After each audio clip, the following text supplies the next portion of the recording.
কারাগারের অন্ধকারে ইউসুফ আলাইহিসসালাম ধৈর্য ধরে থাকলেন। তিনি জানতেন আল্লাহ দেরি করেন কিন্তু ভুল করেন না। এদিকে মিশরের রাজা এক বিস্ময়কর স্বপ্ন দেখলেন। এত অদ্ভুত, এত গভীর, এত রহস্যময় যে কোনো জ্যোতিষী, কোনো জ্ঞানী, কোনো স্বপ্ন ব্যাখ্যাকারী এর সমাধান দিতে পারল না। রাজা স্বপ্নে দেখলেন 7টি মোটা গাভী 7টি রোগা গাভী দ্বারা গ্রাস হয়ে যাচ্ছে, আর দেখলেন 7টি সবল সবুজ শস্য আর 7টি শুকনো শস্য তাদের চারপাশে।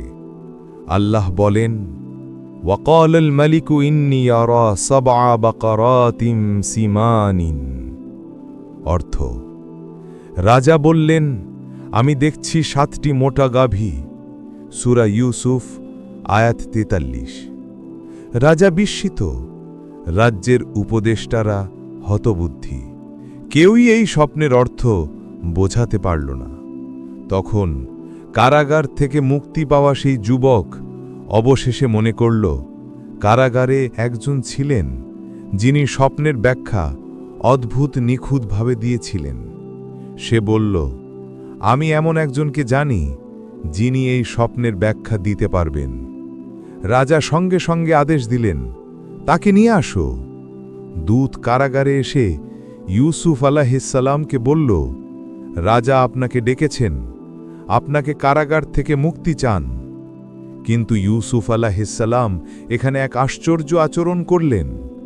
তিনি বললেন, আমার মুক্তির আগে আমার বিরুদ্ধে যে অভিযোগ সেটি আগে পরিষ্কার হোক। আল্লাহ বলেন, ইরজিআ ইলা রাব্বিকা ফাসআলহু। অর্থ, তোমার প্রভুর কাছে ফিরে যাও এবং তাকে জিজ্ঞাসা করো। সূরা ইউসুফ আয়াত 50।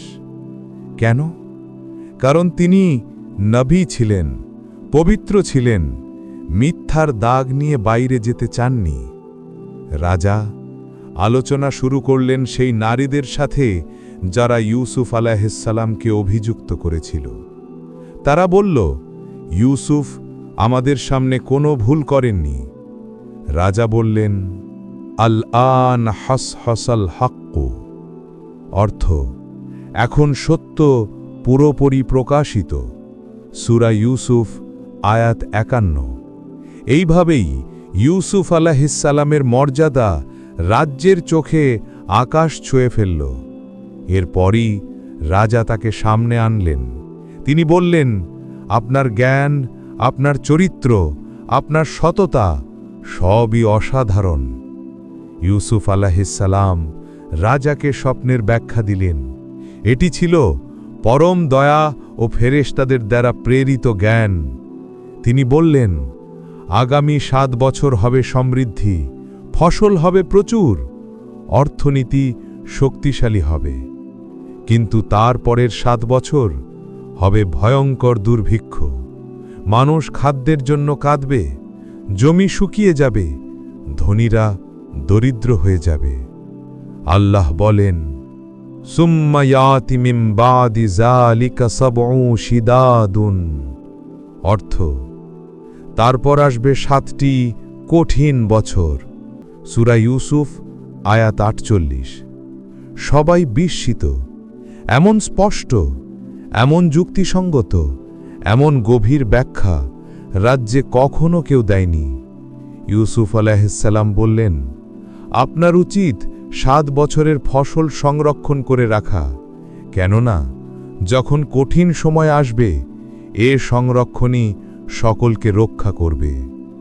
রাজা বললেন, আমি আপনাকে রাষ্ট্রের খাদ্য ভাণ্ডারের দায়িত্ব দিচ্ছি। ইউসুফ আলাইহিসসালাম বললেন, ইজআলনি আলা খাযাইনিল আরদি।